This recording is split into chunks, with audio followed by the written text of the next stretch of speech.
Okay, so I'm going to do a quick, simple how to use this radio. This is a Bofang UV5R. It's a 2 meter and 440 radio.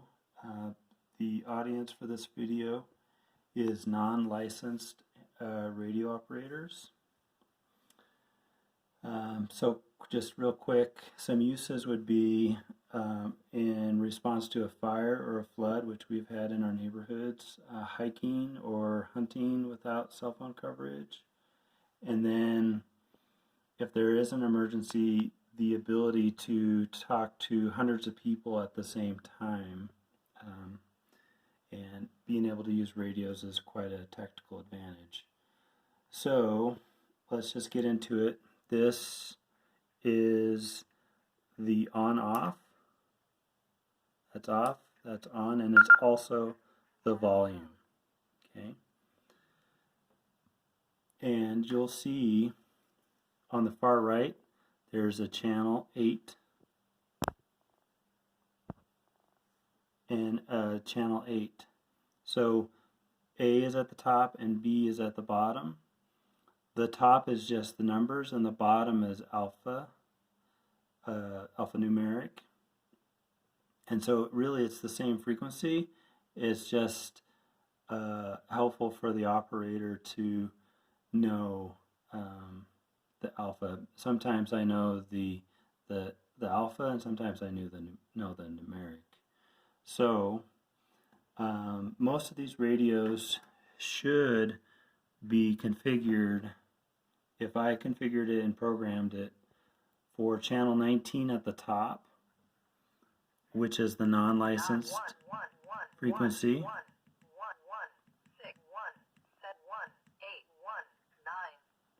You see that? Frequency 154.570. Okay. And see the little caret on the far left? That means you're transmitting on that frequency. Okay.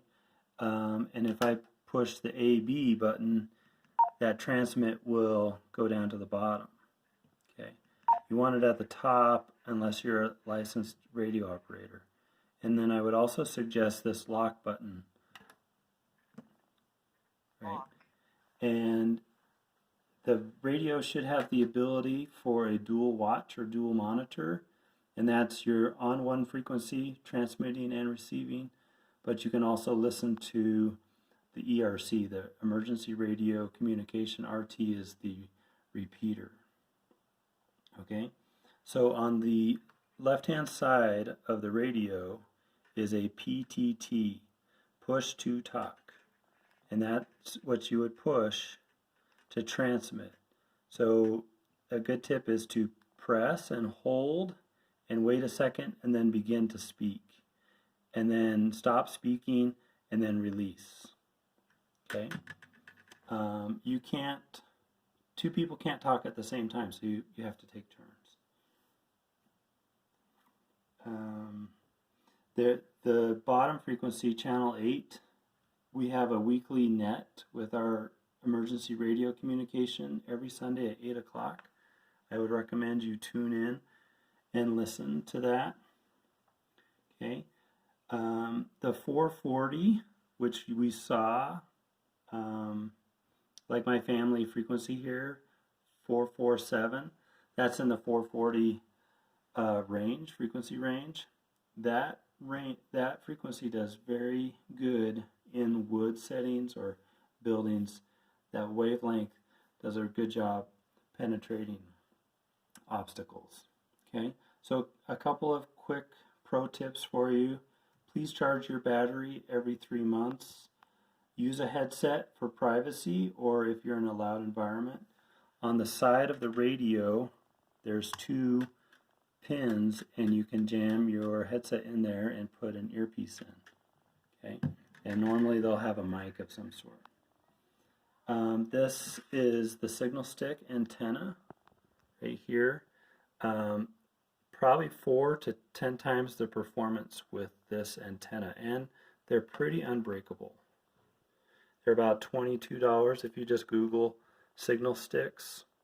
I know the radio is about $25, but I have about 15 of these radios, and they all have the signal stick. I would recommend for long-term storage removing the battery and just flipping it and putting it on the little belt clip so you don't lose it. That way it's going to store and not drain the battery. Okay. Another pro tip is having some kind of a lanyard. I've got a piece of string here. I'd probably recommend having one that goes around your neck, and then you can put it in a shirt pocket when you're walking around, and that way if it does fall out of your shirt pocket, you have the lanyard. These belt clips are notorious for breaking. It's a good radio, but it's a horrible belt clip. And then the other pro tip was locking it once you get it on a frequency or the frequencies that you want. See that little lock in the upper right hand corner next to the battery status? Let me unlock. Unlock. And then relock. Lock. This bottom right. You see the little blue key? That way when you're working or going around, you don't have problems. Unlock. And then if you wanted, let's say you didn't have this programmed by me or somebody else, one of our stake emergency frequencies is 438.325, or actually city of Saratoga Springs. So you wanted to get to the non-licensed frequency so you could talk to your ward or other people in your neighborhood. 570. You can just enter it in. And then if you do have a programmed radio, to get back you just push the MR for the memory channels. Okay. And there's quite a few frequencies in here. But I would primarily use 19 and 8. My family frequency, let's